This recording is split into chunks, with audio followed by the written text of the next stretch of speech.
What's going on, YouTube? I am going to teach you how to recruit and use the 4-2-5 defense in college football 26. One of the more popular defenses to defend against spread and wide defenses, the veer and shoot, the spread option. The 4-2-5 was popularized by Coach Patterson with TCU back in the 90s. You've seen guys like Nick Saban popularize it even more lately with Alabama, and that's who we're going to be showing you with today. The first and most important part is to let you know what positions in your depth chart you need to have set for the 4-2-5 to work. Now, these defensive linemen down here, this is going to be your starting right edge. Easy, right? This is your starting left edge. This is going to be defensive tackle 1. And here's where it gets tricky, right? On your defensive line, this is actually your nose tackle. So in your specialists, there's going to be a nose tackle position in both the 4-3 or the 4-2-5 over G and the 4-2-5 under. Your nose tackle is utilized right here. So what you want to make sure you do is when you are recruiting and when you have your starters, don't just set them in defensive tackle 1. It's going to be defensive tackle 1 and nose tackle. And this is going to be incredibly important because in the 4-2-5, your front four have to be able to stop the run because your linebackers or your lurkers that we're going to be showing you a little later are going to be a little undersized. You're going to be a more athletic moving defense for this. For these archetypes, especially on the edge, we're going to start off with edge rusher. You're going to look at power rusher and speed rusher. The reason we're going to focus on those two type of archetypes on the outside is speed rusher will eventually get quick jump, which is one of the better abilities to get to the quarterback, and power rusher actually gets takedown. Now, takedown with a lot of quarterbacks that we have to deal with in the game that have extender or that break sacks, takedown will actually negate that ability. Some of the ratings you want to look for with these gentlemen are acceleration. I don't necessarily need speed, but acceleration helps you once you get off your block to start back up and get to that full speed to get to the quarterback faster. You're going to want either finesse move or power move, FMV or PMV. Those, depending which rusher you're going for, finesse for speed, power for power rusher.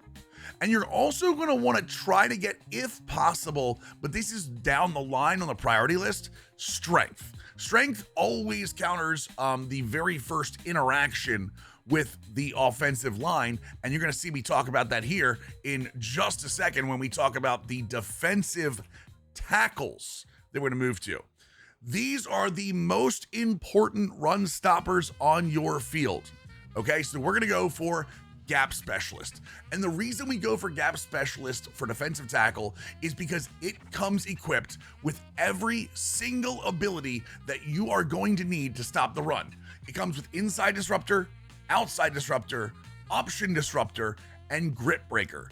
All three of these help stop the run. Obviously, inside gives you a better chance to shed on inside runs. Outside disruptor gives you a better chance to shed on outside runs. Option helps you stop flex bone, spread option, triple option, all of those different types of fronts you'll see in the run game. And then grip breaker helps you shed laterally, so you're getting an even better chance with your defensive tackles. Now, again, let me key in here. Don't forget, when you're setting your defensive tackles, this position right here will be defensive tackle 1, and this will be your nose tackle. So again, no matter what, you want to make sure your nose tackle is the bigger of the two weight-wise. Yes, look at the weights when you go for this defense. This is the one place in this defense where I care weight being heavier. Weight does have something to do with push back and forth in this game, and especially when you get into the upper ranks, some of the ranked teams, you're going to see a lot of interior linemen at 300 pounds and above. So make sure you want to get your big boys inside. Ratings wise, you're looking for the defensive tackles. After weight, you're looking at strength first. Strength is actually your first worry when it comes to defensive tackle or nose tackle. Then you're going to look at block shed, because that's going to get you, when the abilities don't work, your block shed rating is going to get you off on runs. And then after that, you can start deciding whether you want to get to acceleration, power move, or finesse move. Those are icing on the cake for rushing the passer from the inside. Even in the nickel, when you're gonna move into like some of the nickel packages for this formation, over nickel over nickel double mug, nickel load, all of these positions, you still want to have those big bodies to counteract the inside. I'm a big body guy when it comes to defensive tackle. Now, on the exact opposite of that, when we're looking at our linebackers, and I say linebackers because you're not going to worry if it's Mike, Sam, or Will. It does not matter what you recruit in this defense. Even though your team needs may tell you that, it doesn't matter. As long as you have linebackers, all you're going to worry about is Lurker. Lurker is going to be your number one archetype for linebackers, and that is because it gives you all of the pass rushing abilities that you could possibly want out of the linebacker position. You want to be able to cover tight ends. You want to be able to cover a slot receiver if they're coming across. You're not going to be able to shut them down, obviously, but you want to be able to stay with them. House call comes on this, knockout bouncer for being able to chuck tight ends, and even you still get wrap up and hammer to lay hits across the middle. I do like to keep linebackers in these two spots right here. Some people will tell you they want to use safeties in here, but this, I like to keep linebackers. And in your depth chart, they're going to be your sub linebackers. So again, your Sam, Will, Mike positions are not going to matter when it comes to this. Your sub linebacker positions in your depth chart. Okay, you want speed, you want acceleration, you want agility and change of direction, all three of those, and then you want a good zone cover to start, and possibly man cover if you can get that. I will say that Signal Caller does a decent job of backing this up if you can't get lurkers, but you really want to focus on lurkers if possible.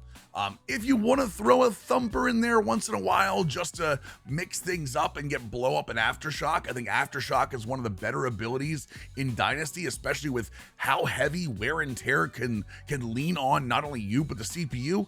Go for it, but your number one priority is and always will be lurker when it comes to your linebackers.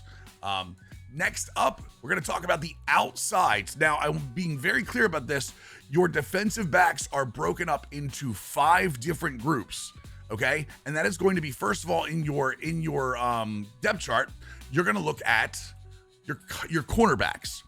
This is not your slot cornerbacks. We're going to focus directly on your cornerbacks for right now, because this is going to be at any time your 2 outside defensive backs, the guys that are going to be playing here and here. And even in the nickel situation, it's going to be those 2. Okay? You want to focus on bump and run and boundary. There are a lot of match coverages in 4-2-5. Cover 4, cover 6, cover 9, cover 3 match. Any type of cover 3 blitz all involve match coverages. And while zone coverage is nice, you really want to get that agility, that speed, that man cover that comes with the bump and run and boundary archetypes. I like boundary over bump and run, but both of them do a very good job, especially with blanket coverage and jammer. For those of you that don't know, if you run a cover 4 against a 3x1, a trips, where the outer receiver is all the way on the other side of the boundary, they actually press that. And your press rating matters a lot there in cover 4 palms. So you want to make sure that both of your outside DBs are able to get up and get physical. You want to have speed, obviously, because you're on the outside and you're not going to have any help over top normally. You want to make sure that you have agility, again, to make plays with the ball. You want to make sure you have man coverage on these guys, which, again, for this archetype should be easy. And your press and strength. These guys, especially with how the game treats jump balls right now and receivers being able to shield to be able to catch the ball, especially the CPU. I know some of you have gotten mossed by the CPU. You want big bodies on the outside. I'm talking 6 foot and taller for the outside. That changes when we talk about your slot cornerback. Now, your slot cornerback is only going to be used in nickel coverages. In normal 4-2-5, we're going to talk about actually 3 safeties. But this is if you want to get another athletic body on the field. This is going to be your slot cornerback right here. Okay, and for that specifically, you're going to want a field defensive back. Now, there are field and zone. Now, you're going to say, why not? Why specifically field? The field tends to be one of the better movers in space. They're not fast. They're never fast in straight lines. But if you give them a box to cover, they will more than likely be able to cover that more often than not. They also get blanket coverage. They also get ball hawk, which, as close as they are to the quarterback, that extra ability to move and that extra ability to react to the ball out of the quarterback's hands, which is what ball hawk gives you. Ball hawk is incredibly important specifically for a slot cornerback in this spot. You're going to get robber, which means if you're in zone coverage, you're going to be able to move faster and move at a better rate back and forth. I know a lot of you, if you've been moving left and have to all of a sudden jerk right in zone coverage, you'll notice a slowdown there. That's by design. Robber helps beat that. It's also going to give you wrap up as an ability. Wrap up is a great ability for a slot corner because a lot of runs will go towards a slot cornerback in this defense. One of the biggest things offenses do to try to counter these defenses is run at the slot corner or slot safety. Now we move into the safeties. Safeties are the most important part of this entire defense. And I say that because the whole point of this defense is that the Sam side linebacker in a 4-3 is substituted out in this defense right here for your strong safety 1. Okay, strong safety 1 is the single most important player on your team. He's the jack of all trades. He does everything. He plays the run. He plays coverage. He will eventually play back. He doesn't normally play center field. Think of him, if you've ever seen the Baltimore Ravens play, think of him as Kyle Hamilton. The way the Ravens use Kyle Hamilton is the exact same way that a lot of 4-2-5s will use that. This is going to be strong safety 1, remember, because in this formation, strong safety 2 moves back. And yes, you can change the packages here if you want to change what those are. If you want your free safety to be down here, but in the base package, which is what we're going to talk about today, is that your strong safety 2 will actually be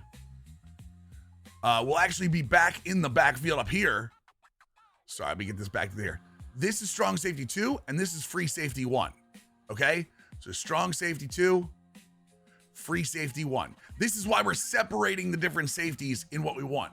Strong safety 1 is a hybrid. Hybrid is the best. There's a box specialist, but it doesn't help you a lot in the pass game. It is a very strong, it's more of a sub linebacker archetype. So you want to get a hybrid safety where you're going to get wrap up and hammer to help with the run game. And you're going to get knockout, aftershock, and blow up. Aftershock and blow up are big in both the run and pass game because you're taking direct wear and tear away from everybody that tackles, and knockout helps you knock the ball out in catch animations. Again, something that's incredibly important for a strong safety here. Your over G is going to be one of, if not the most called formation that you have, and the safety in this spot right here has to be able to do everything for you. He is the absolute superstar of your defense and should be the first thing in recruiting that you worry about when rebuilding into a 4-2-5.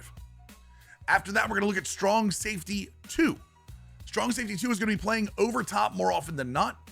You're going to see this, and you're going to want a coverage specialist. We talked about this a lot with the cornerbacks, especially people with the on the boundaries. You don't want guys to beat you over the top. Well, remember, even though you're in a 2 high most of the time, if you're in match coverage, you are essentially playing cover 0. A lot of people call cover 4 and expect there to be 4 people over the top at all times. In this game, if you call cover 4 with no adjustments, and it's the cover 4 quarters or cover 4 palms, you are, for all intents and purposes, you are calling a cover 4 that starts in a zone and ends up in a man coverage. So Why you want coverage in your strong safety? Because knockout, layout, house call, ball hawk, and bouncer. I'm sorry, no, wait a second. Let me make sure I have the right ones here. The coverage, I'm sorry, yeah, ball hawk, layout, house call, robber, and knockout. They're going to do everything they can in their power when they pick up a slot receiver or when they pick up a tight end or going over the top. These are going to be the best options for you to make sure that if the ball comes to strong safety 2 over the top, you have every way in your every tool in the toolbox to be able to either knock the ball out, intercept the ball, or just make sure that wide receiver doesn't catch it. If you're looking for ratings for this safety, it's going to be very similar to your free safety. Zone coverage is your number 1 here, even though it's a match coverage most of the time, because when you run your cover 2s and your cover 3s, which you will here, you want zone coverage. This guy right here, because he's going to be over top. You want him to make sure that he can get back there. Acceleration is huge. Speed is good. Acceleration is better. Your safeties are already going to be back over the line. I want acceleration. I want agility. Again, agility is huge for anyone that's going to be making plays on the ball in the air. Because if you turn around, that's how quickly you can turn around and keep your speed. All of those things. So zone coverage, acceleration, agility, and if you can get it, tackling is very good with this as well. Obviously, if it's runs, cover 4, get a lot of the safeties down in the run fit. So your safeties, you want to make sure strong safety 2 and free safety 1 have that ability to make tackles. Speaking of free safety 1, we'll get right into him right now. He will also be a coverage specialist once he goes right there. Yes, he's also going to be a coverage specialist. Same reasons. A lot of times when it comes to cover 3, he's going to be center field. In cover 2, he will be obviously trying to get over the top. In cover 6, your free safety is normally the safety that's on the cover 2 side of the field, so you want to make sure he can get back. When it comes to the ratings for this, I want acceleration. I do want speed in my free safety because of the cover 3 aspects of this defense that you could run. I want play rec, which I want on all of my defenders. That's how play rec is how quickly defenders recognize what the play is and where the route trees are going and if it's a run or not. So, and it's what counters them against play action. High play rec doesn't normally bite on play action, which is nice. So all of those things, I want my free safety to be the last line for me. Even though, again, sometimes he'll be even with strong safety 2, I want free safety 1 to be that guy. After that, if you want to get into some of the pieces I would keep on the bench, if you've got all of those roles filled and you feel comfortable with how your starters are looking, I wouldn't mind getting like edge setters for the defensive line so you can sub in against heavy run teams. I would not mind if you were to get some of the zone cover corners if at some point you run into a team that's just too fast to run match coverage against, and you want to run just a base cover 2, and then putting like one of your, I'd say maybe the nickel, let's go nickel single mug or nickel over and just go with a straight cover 2. That'd be fine too. I think all of those would be great. But for a 4-2-5, those over there, those are the archetypes I would bring in. I would make sure, again, when you're switching over G and under, obviously they switch here. The nickel runs all of your rush left ends, just real quick. So rush end, rush left end. And these are technically a rush. These are your rush defensive tackles. So always be careful of that. But mainly you're going to sit your 4-2-5 and enjoy that. As a bonus, for those of you that are still here, some of my favorite calls in this offense, I do run a lot of cover 2 against teams that are too fast for match coverage. I love running cover 2 just as a base. I will run my shell right down here. I will run my shell at a cover 4 at all times, so they think I'm into cover 4, and then I will start mixing in, cover 2, cover 3s, things like that. So cover 2 is a big one for me. I will run, where is it at? Let's see here. I will run cover 4. Okay, so cover 4, there are 2 different cover 4s. Cover 4 quarters and cover 4 palms. I will run quarters in a 2x2. That means if you have 2 receivers on the left side and 2 receivers on the right side, that's quarters. If you have a 3x1, I will run palms.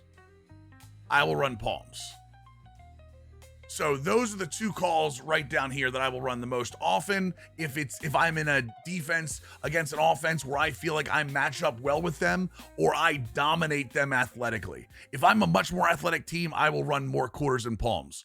Some of the mix-ins, I really like to run this cover 3 sky.